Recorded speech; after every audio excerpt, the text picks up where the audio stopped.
नाज़रीन अस्सलाम वालेकुम। ये जो देख रहे हैं येलो कलर का महल, ये हमारे सरकार दो आलम सल्लल्लाहु अलैहि वसल्लम का यानी पैगम्बर आखिरुज़्ज़मा मोहम्मद रसूलुल्लाह सल्लल्लाहु अलैहि वसल्लम का महल है। कितना प्यारा है, कितना खूबसूरत है, कितना हसीन और जमील है। इसके कोई मिसाल ही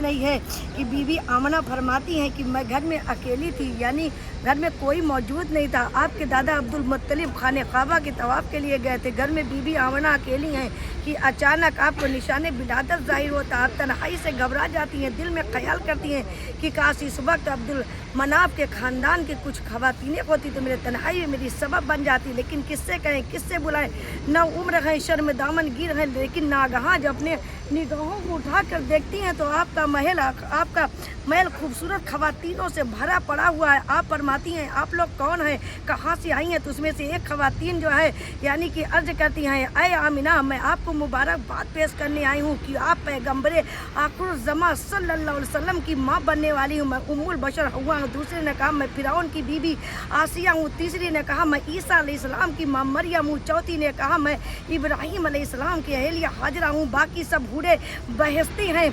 ऐ आमिना, आज तेरा घर नूर इरफा से मामूर है। ऐ आमिना, आज तेरे घर में नूर की झमाझम बारिश हो रही है। ऐ आमिना, अपने दरवाजे पर तो नजर डालो, तेरे दरवाजे पर फरिश्तों का मेला लगा हुआ। बीबी आमिना फरमाती हैं कि मैंने देखा कि मेरे चिराग में तेल नदारत है, यानी मेरा घर अंधेरे में डूबा हुआ है। लेकिन जब आप फरमाती हैं कि मैंने देखा तो आसमान की बुलंदियों से मौजूद चांद तारे मेरे घर की इतने करीब आ गए कि मुझे गुमान होने लगा कि कहीं ये चांद तारे मेरे ऊपर न गिर जा। आप फरमाती हैं मेरे घर में रोशनी इतनी फैली कि मैंने उस रोशनी में मुल्क शाम, मिस्र के बाजार, वहाँ के शाही महलात, ऊँटनी के गर्दनों को देख लिया। अल्लाहू अकबर।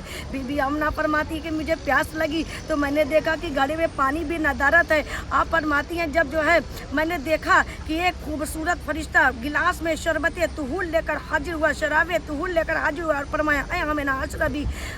बीबी आमना फरमाती हैं मिसाल के तौर पर वो शरबत दूध से ज़्यादा सफ़ेद, बर्फ़ से ज़्यादा ठंडा और शहद से ज़्यादा मीठा था। और फिर वो फरिश्ता यानी जिब्रील अलैहिस्सलाम मुझे इसरार करके पिलाया और यूँ अर्ज करना शुरू कर दिया, इजहर या सैयदुल मुरसलीन, इजहर या खातिमुन नबीयीन, इजहर या नबी अल्लाह, इजहर या खैर खल्क़िल्लाह, इजहर या नूर मिन नूरिल्लाह, सुबहानल्लाह सुबहानल्लाह।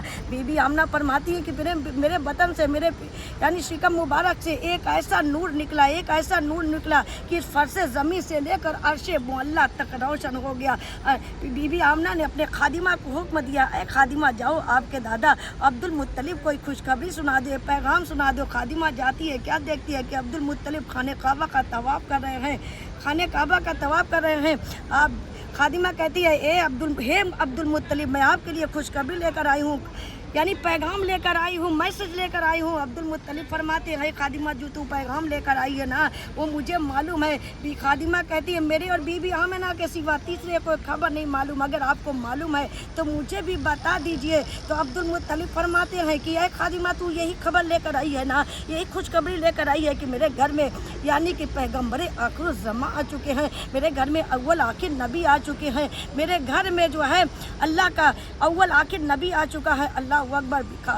खादिमा कहती है हे अब्दुल मुत्तलिब, मेरे और बीबी आमिना के सिवा तीसरे कोई खबर नहीं मालूम है, खुशखबरी आपको किसने सुनाई? तो अब्दुल मुत्तलिब फरमाते हैं खादिमा सुनो, जिस खाने काबा की तरफ सारी दुनिया के लोग झुकते हैं, जब मैं यानी खाने काबा का तवाफ़ कर रहा था तो मैंने देखा कि खाने काबा मेरे घर की तरफ झुका हुआ है कि हाजियों आओ शहनशाह का रोज़ा देखो, हाजियों आओ शहनशाह का रोज़ा देखो, काबा तो देख चुके, काबे का काबा देखो।